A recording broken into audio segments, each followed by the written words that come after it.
नमस्कार स्टूडेंट, स्वागत है आपका फिर से एक और शानदार धमाकेदार क्लास में। दोस्तों, जैसा आप सबको पता है, आप सबके लिए जो स्मार्ट स्टडी स्टार्ट कर दी गई है और ये स्मार्ट स्टडी आप सबके लिए स्पेशल यूपीसीएचओ की जो 5505 वैकेंसी आई हैं उसके लिए कराई जा रही है। दोस्तों, सबसे बढ़िया बात यह है इसमें कि आप सबके लिए प्रीवियस क्वेश्चन जो आप सर्च करते रहते हैं इधर उधर वो मिलेंगे। दूसरी बात, वो क्वेश्चन मिलेंगे, उनके साथ ही उनका जो सॉल्यूशन मिलेगा वो भी रैशनल के साथ, यानी कि जिस प्रकार से यहाँ पे आप देख रहे हो चारों ऑप्शंस हैं, इन चारों ऑप्शनों को आपको अच्छे तरीके से कराया जाएगा, क्योंकि जो भी पेपर आते हैं दोस्तों रिपीट होके वो ऑप्शंस में से आते हैं और एक दो क्वेश्चन वहाँ से जो है बार बार रिपीट होके आते हैं। तो उस तरीके से हम आपको बड़े अच्छे तरीके से बताने वाले हैं। ठीक है दोस्तों, जो भी कैंडिडेट नए आए हैं तो वो पिछली क्लासें ज़रूर देखेंगे ताकि उनको अच्छे से समझ में आता रहेगा। आज की जो आपके लिए क्लास होने वाली है वो आपकी 17 क्लास है आज। ठीक है, जो आपने अगर पहली क्लास नहीं देखी है तो उनको आपको जाके जरूर देखना है अगर आपको सिलेक्शन चाहिए तो। दोस्तों, आप क्लास देखेंगे तो आपको अच्छा लगेगा और समझ में भी आएंगी। ठीक है, अगर अच्छी लगती है तो लाइक जरूर करेंगे। तो चलिए दोस्तों, आज का जो पहला क्वेश्चन है वो देख लेते हैं।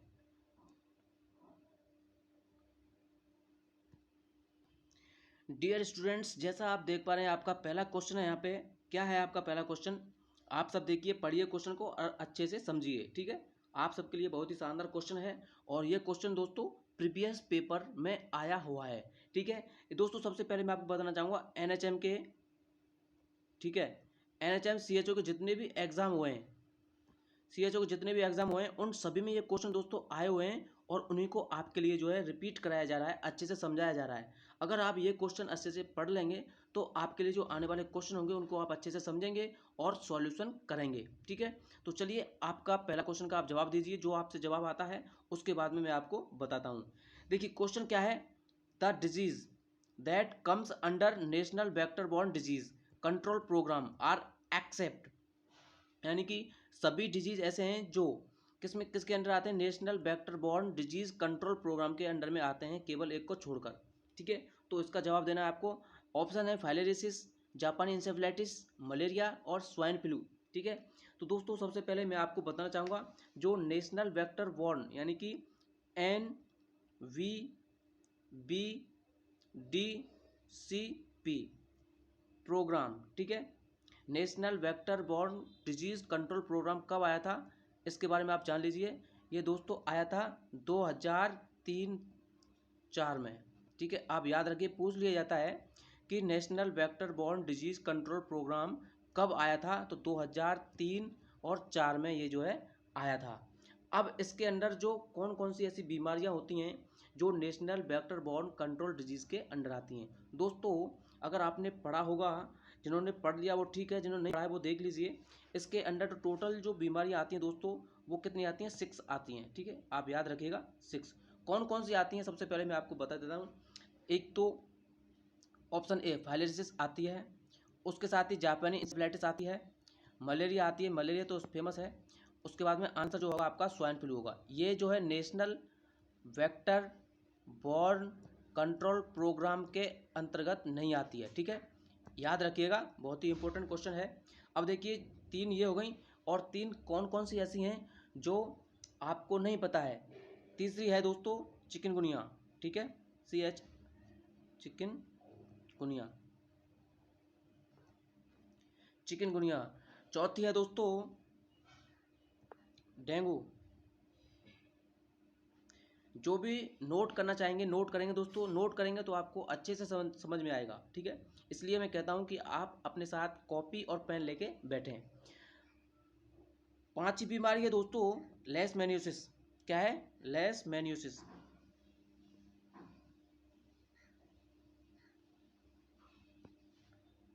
और छठी कौन सी है दोस्तों,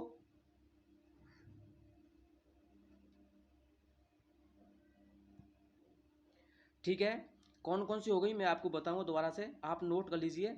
नंबर 1 फाइलेरिसिस, जापानी इंसेफ्लाइटिस, मलेरिया। उसके साथ ही आपकी कौन सी है, उसके साथ ही कौन सी है, चिकनगुनिया। और उसके बाद में आपकी डेंगू है और उसके साथ में आपकी कौन सी है, लेशमैनियोसिस।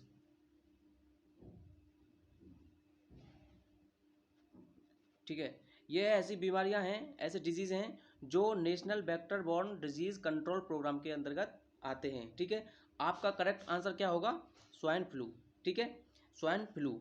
अब देखिए, स्वाइन फ्लू को और किस नाम से जाना जाता है? H1N1।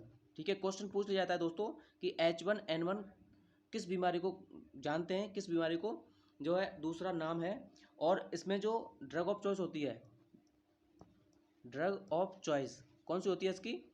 ओसेल्टामाविर।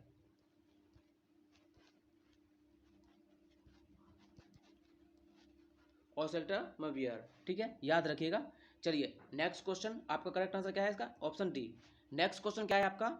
नेक्स्ट क्वेश्चन बहुत ही शानदार क्वेश्चन है दोस्तों, ये भी अच्छे से पढ़िए और इसका जवाब दीजिए। और क्वेश्चन आया हुआ है दोस्तों, ये भी बहुत बार क्वेश्चन आया हुआ है। जितने भी ऑप्शन हैं बहुत इंपॉर्टेंट ऑप्शन है आप सबके लिए, इन सभी ऑप्शंस को आपको अच्छे से समझना है। First case that comes to notice of physician, यानी कि फर्स्ट केस जो फिजिशियन के द्वारा नोटिस किया हुआ हो, कौन सा है इसमें? Primary case, secondary case, index case, refer case. अब देखिए, इन सभी केसों के बारे में आपको बताता हूँ अच्छे तरीके से। प्राइमरी केस जो होता है दोस्तों, प्राइमरी केस क्या होता है? ठीक है, प्राइमरी केस सबसे पहले मैं आपको बताना चाहूँगा, प्राइमरी केस ये फर्स्ट केस होता है। ठीक है, प्राइमरी केस जो होता है फर्स्ट केस होता है। दूसरी बात इसमें मैं आपको अगर बताना चाहूँ, फर्स्ट इन्फेक्टेड पेशेंट,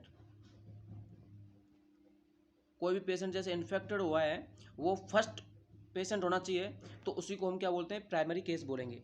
ठीक है, अब इंडेक्स केस किसको बोलते हैं? इंडेक्स केस, इंडेक्स केस दोस्तों फर्स्ट नोटिफाई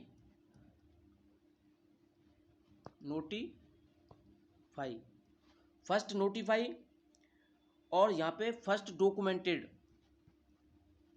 जो केस होता है दोस्तों, डॉक्यूमेंट कर लिया जाता है, नोटिफाई कर लिया जाता है, उसी को इंडेक्स केस बोलते हैं। याद रखिएगा, इंडेक्स केस से क्वेश्चन बार बार आता है। प्राइमरी केस आपका पहला केस होगा, फर्स्ट केस होगा, सेकेंडरी आपका सेकंड लेवल का होगा। ठीक है, सेकेंडरी क्या होगा? सेकंड लेवल का होगा। इसका जो आंसर क्या है? Index case, first notify, physician के द्वारा जो फर्स्ट नोटिफाई किया गया है वो कौन सा है? Index case. रेफर केस वो होते हैं जो जिनको रेफर किया जाता है किसी भी, जैसे मान के चलिए किसी भी लोअर हेल्थ सेंटर से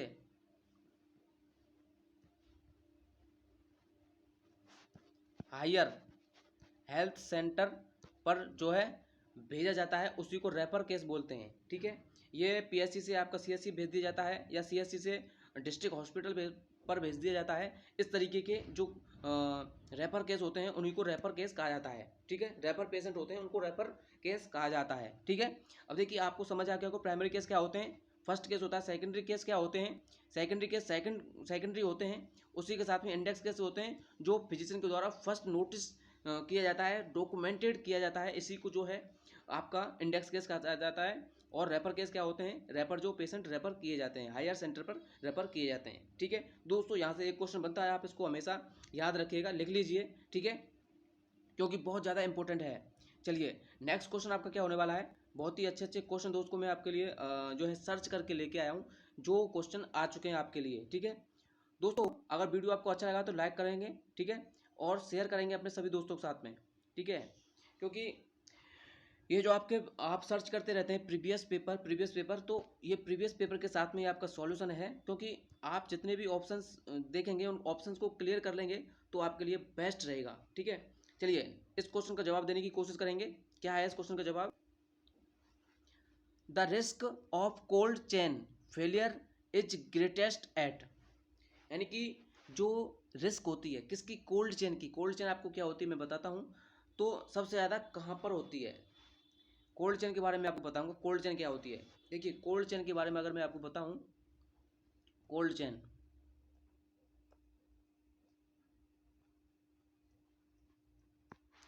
कोल्ड चेन जहां से देखिए, यानी कि जो वैक्सीन होते हैं उनकी मैन्युफैक्चरिंग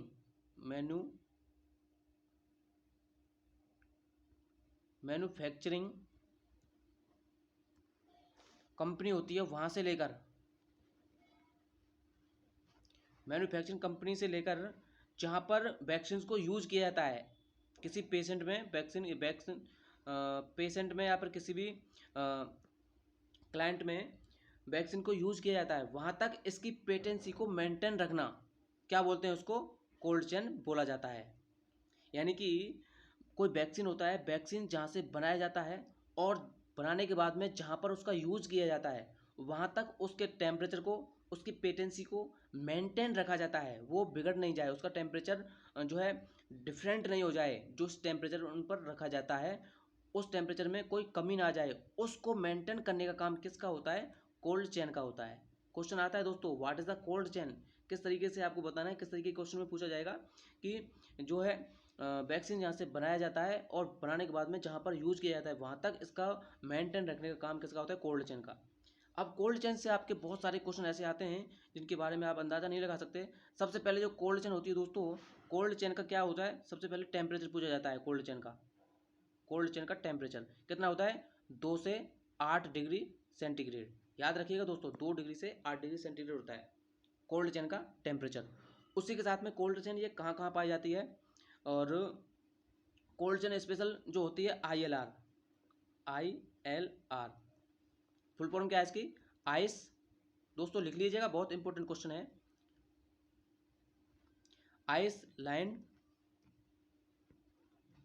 रेफ्रिजरेटर, ठीक है, कोल्ड चेन रेफ्रिजरेटर। इसका कितना जो है टेम्परेचर होता है, 2 से 8 डिग्री, याद रखिएगा दोस्तों, सेंटीग्रेड, सेंटीग्रेड होता है 2 से 8 डिग्री सेंटीग्रेड ILR। अब देखिए जिस जगह पर ILR नहीं होगा तो वहाँ पर जो है कोल्ड चेन फेल होने के चांस ज़्यादा रहेंगे। अब देखिए मैं आपको बताता हूँ कहाँ पर आपका जो है ILR नहीं पाया जाता है। रीजनल लेवल पर ILR पाया जाता है, ये सही है।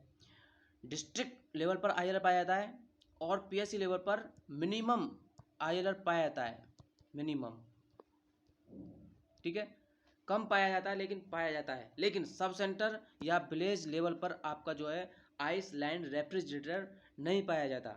उसकी वजह से जो वैक्सीन का टेम्परेचर होता है वो मेंटेन नहीं हो पाता और वहीं पर जो है रिस्क होने के चांस ज़्यादा रहते हैं कोल्ड चेन फेलियर के, ठीक है। सब सेंटर पर क्या पाया जाता है, आपका वैक्सीन कैरियर पाया जाता है, वैक्सीन कैरियर जिसमें 4 आइस पैक होते हैं, ठीक है। याद रखिए दोस्तों, वैक्सीन कैरियर से भी क्वेश्चन पूछा जाता है, कितने आइस पैक, वैक्सीन कैरियर पाया जाता है जिसमें 4 आइस पैक होते हैं, ठीक है। तो इस तरीके से आपको याद रखना है।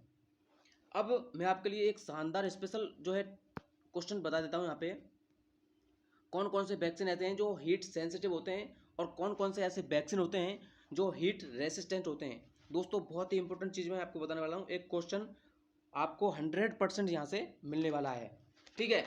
तो आप लोग देखिए किस तरीके से आपको याद रखना है, वो भी मैं आपको बताऊंगा ट्रिक के माध्यम से, आपको अच्छे तरीके से याद रह जाएगा ये, ठीक है।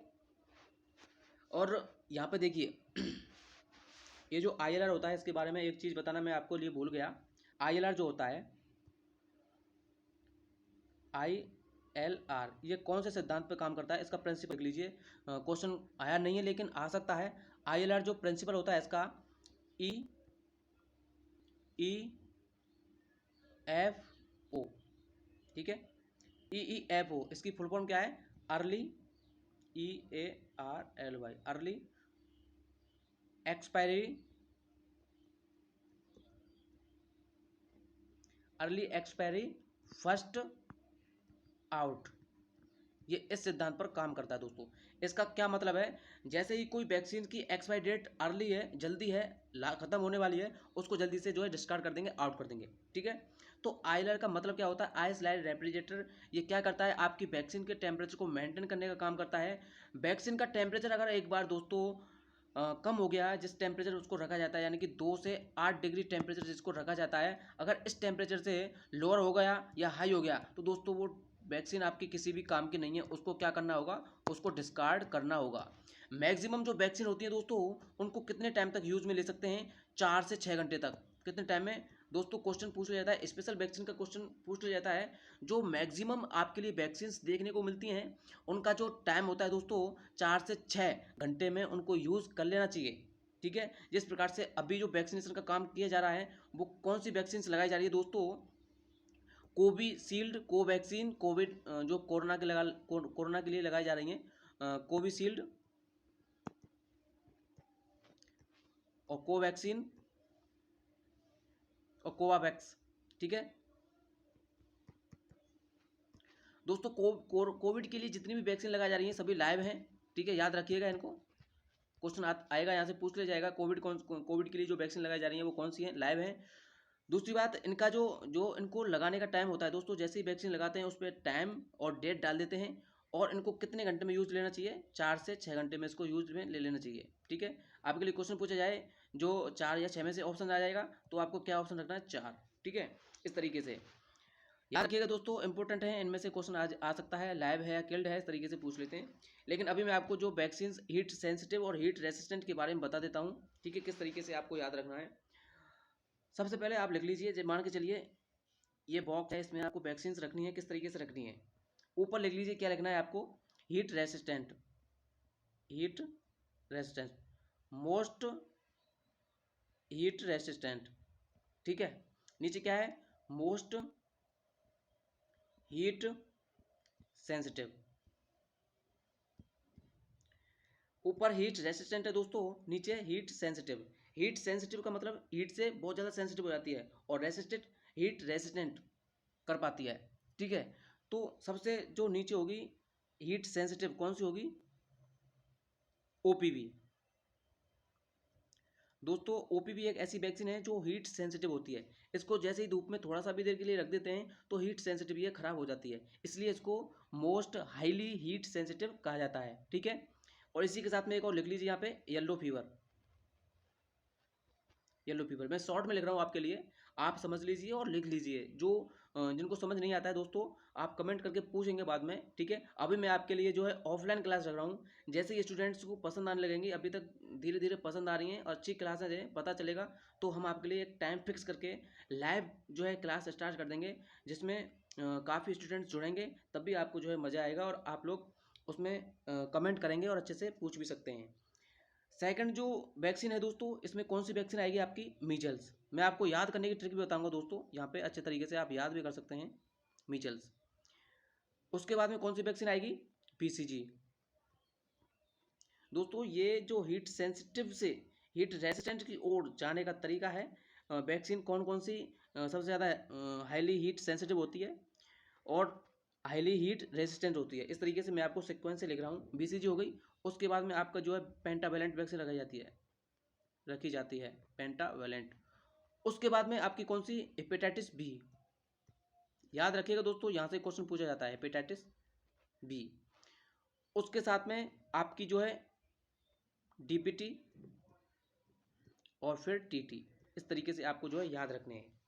ठीक है, ये आपको जो है वैक्सीन रखने का तरीका मैं आपको बता रहा हूँ। मोस्ट सेंसिटिव नीचे से लेकर मोस्ट हीट रेसिस्टेंट। अब आपको सबसे नीचे ओपीवी रखनी है या येलो फीवर रखनी है, उसके बाद में मीजल्स रखनी है, उसके बाद में जो है बीसीजी रखनी है, उसके बाद में पेंटावेलेंट रखनी है, उसके बाद में हेपेटाइटिस बी, उसके बाद में डीपीटी, उसके बाद में टीटी। ठीक है, टीटी से क्वेश्चन पूछा जाता है, heat resistant most heat resistance vaccine कौन सी है, टीटी, टेटनेस टॉक्सॉइड। ठीक है, प्रेगनेंसी में देते हैं, आप सबको पता होगा, और वैसे भी देते हैं। तो इसमें जो आपका जो तरीका है याद करने का वो क्या है, ओए। नीचे से देखिए आप, ओए, मैं भी, मैं भी, ओए मैं भी, पी एच डी था। ठीक है, उम्मीद करता हूँ दोस्तों याद हो गई होगी। ओए मैं भी, पी एच डी था। इस तरीके से आपको लिखना है, याद कर लेना है। ओए से मतलब ओपीवी, मी से मतलब मीजल्स, बी से मतलब बीसीजी, और पी से मतलब पेंटावेलेंट, एस से मतलब हेपेटाइटिस बी, डी से मतलब डीपीटी, टी से मतलब था से मतलब टीटी। इस तरीके से आपको याद रखना है दोस्तों। उम्मीद करता हूँ आपको याद हो गई होगी। याद हो गई होगी तो वीडियो को लाइक जरूर करेंगे। ठीक है, चलिए, तो इस क्वेश्चन का काम खत्म हो गया दोस्तों, और इसका जो आंसर मैं आपको बताया था, क्या है इसका आंसर, ऑप्शन डी। ठीक है, सब सेंटर और ब्लेज लेवल पर इसके जो कोल्ड चेन के फेलियर होने के चांस ज़्यादा रहते हैं। चलिए नेक्स्ट क्वेश्चन आपका क्या है दोस्तों, ये बहुत इंपॉर्टेंट क्वेश्चन है, ये तो हर एग्जाम में आपके लिए देखने को मिलेगा, इसीलिए मैं आपको इस क्वेश्चन को लेकर आया हूँ, और ये पहले एग्जाम में सीएचओ के एग्जाम में आया हुआ भी है। ठीक है, तो इसके लिए आपको क्या पढ़ना है, देखिए, sudden outbreak of disease occurrence over very wide area में cover international boundaries affecting large number of people. दोस्तों इंटरनेशनल जहाँ पे आ जाए, मैंने आपको पहले ही बता रखा है, इंटरनेशनल जहाँ आ जाए तो आंख मीच के उसका जवाब क्या दे दीजिए, पैंडेमिक दे दीजिए। पैंडेमिक कैसी कंडीशन होती है दोस्तों, डिजीज स्प्रेड हो गया, कहाँ पे, देश विदेश में स्प्रेड हो गया है, कई सारे देशों जो है विदेशों में डिजीज स्प्रेड हो गया है, और उसके लिए इमरजेंसी जो है बोल दिया जाता है कि ये जो WHO के द्वारा इमरजेंसी घोषित कर दिया जाता है, ठीक है, पैंडेमिक होता है। एंडेमिक का मतलब होता है, देखिए मैं आपको इनको बता देता हूँ आज अच्छे तरीके से। एंडेमिक, इनको भी आप समझ लीजिए, बहुत इंपॉर्टेंट क्वेश्चन। ई एन के मतलब एन मतलब अंदर ही अंदर, ठीक है, एक ही पर्टिकुलर एरिया में ये डिजीज रहेगा अंदर ही अंदर, ठीक है, एंडेमिक कहलाएगा, ठीक है। उसके साथ में एपिडेमिक, एपिडेमिक जो होता है, एपी मतलब ऊपर, तो एंडेमिक के आसपास के एरिया में, जैसे इस तरीके से एंडेमिक के आसपास के एरिया में क्वेश्चन इस तरीके से पूछा जाता है, एक ही जियोग्राफिकल एरिया पर होने वाला डिजीज कौन सा है, एंडेमिक, और आसपास के जियोग्राफिकल एरिया के आसपास जो सराउंडिंग स्प्रेड हो जाता है उसको क्या बोलते हैं, एपिडेमिक। और एक स्पोर्डिक होता है दोस्तों, वो एक टाइमली होता है और स्थानीय होता है, ठीक है, स्पोर्डिक स्पोर्ट। तो इन चारों में से क्वेश्चन पूछे जाते हैं दोस्तों, बहुत ही इंपॉर्टेंट है। पेंडेमिक के बारे में आप कभी भी नहीं बोलेंगे, क्योंकि कोरोना, येलो फीवर, ये क्या है, आपके सभी पेंडेमिक डिजीज हैं। बहुत ज़्यादा इंपॉर्टेंट मैं आपके लिए चीज़ बता रहा हूँ, ये समझ लीजिए। यहाँ से एक क्वेश्चन 100% अभी लिख लीजिए आप, 100% क्वेश्चन है दोस्तों यहाँ से, पेंडेमिक्स या एंडेमिक या एपिडेमिक्स में से, और स्पोर्ट लाइक और होती है एक, ठीक है। इस तरीके से आपको उनको याद रखना है। एंडेमिक इन का मतलब एक ही एरिया में अंदर ही अंदर डिजीज रहेगा, और एपिडेमिक आसपास के जो है क्षेत्र में फैलने लग जाएगा। इस और पेंडेमिक जो होता है डिजीज एक देश से दूसरे देश में फैलता जाएगा और कई सारे देशों में फैल जाएगा। और जो आपका स्पोर्लिक होता है वो आपका समय के अकॉर्डिंग स्थानीय एक ही समय में रहेगा, उसमें आप समय जोड़ दीजिए स्पोर्लिक में, ठीक है। इस तरीके से आप याद रखना है, ठीक है। तो दोस्तों आज के सेशन में आपके लिए इतने ही क्वेश्चन रहेंगे, और उम्मीद करता हूँ एक क्वेश्चन के साथ में मैंने आपके लिए बहुत सारे ऐसे क्वेश्चन बता दिए होंगे जो आपके लिए एग्जाम में आए होंगे। एग्जाम आए नहीं दोस्तों, आए होंगे नहीं दोस्तों, ये क्वेश्चन आए हुए हैं। ये स्पेशल क्वेश्चन मैं इसीलिए लेके आया हूँ आपके लिए, क्योंकि ये क्वेश्चन बार बार रिपीट होते हैं। एग्जैक्ट क्वेश्चन नहीं मिलता है आपको, लेकिन लैंग्वेज थोड़ी सी चेंज की जाती है, लेकिन आप अंदाज़ा लगा सकते हो कि हाँ इस तरीके के क्वेश्चन CHO के एग्जाम में पूछे जाते हैं। दोस्तों हाई लेवल के स्टैंडर्ड से भी नहीं चल रहा हूँ मैं, आपके लिए बस उतना चल रहा हूँ जो पर्याप्त रहेगा, ठीक है। दूसरी बात, आप अपनी स्टडी कंटिन्यूस रखेंगे दोस्तों, आप अपनी स्टडी कंटिन्यूस रखेंगे, ऐसा नहीं है कि आप किसी की क्लास पे ही डिपेंड रखेंगे, ठीक है। आपको अपनी स्टडी जैसे, क्योंकि खुद की स्टडी बहुत ज़्यादा बेनिफिट होती है दोस्तों, आप कंटिन्यूस रखेंगे। बस ये क्वेश्चन मैं आपके लिए रिवीजन के लिए, और क्वेश्चन आए हुए हैं इसी तरीके से, आपको जो है कॉन्सेप्ट याद दिला रहा हूँ मैं आपको, जिससे याद हो सकते हैं। जैसे वैक्सीन का मैंने आपको याद दिलाया, आप भूलेंगे नहीं वैक्सीन को। मोस्ट हीट रेसिस्टेंट वैक्सीन कौन सी होती है, मोस्ट हीट सेंसिटिव कौन सी वैक्सीन होती है, इस तरीके से मैंने आपको याद दिलाने की कोशिश की है। उम्मीद करता हूँ दोस्तों वीडियो अच्छा लगा होगा, और अच्छा लगा है तो प्लीज़ लाइक करेंगे, और इसी तरीके से आपके लिए जो है क्वेश्चन कराए जाएंगे। नेक्स्ट वीडियो में आपके लिए धमाकेदार सेशन और लेके आऊँगा, उसमें अच्छे क्वेश्चन लेके आऊँगा इसी तरीके से। तो आज के लिए इतना ही, धन्यवाद, जय हिंद, जय भारत।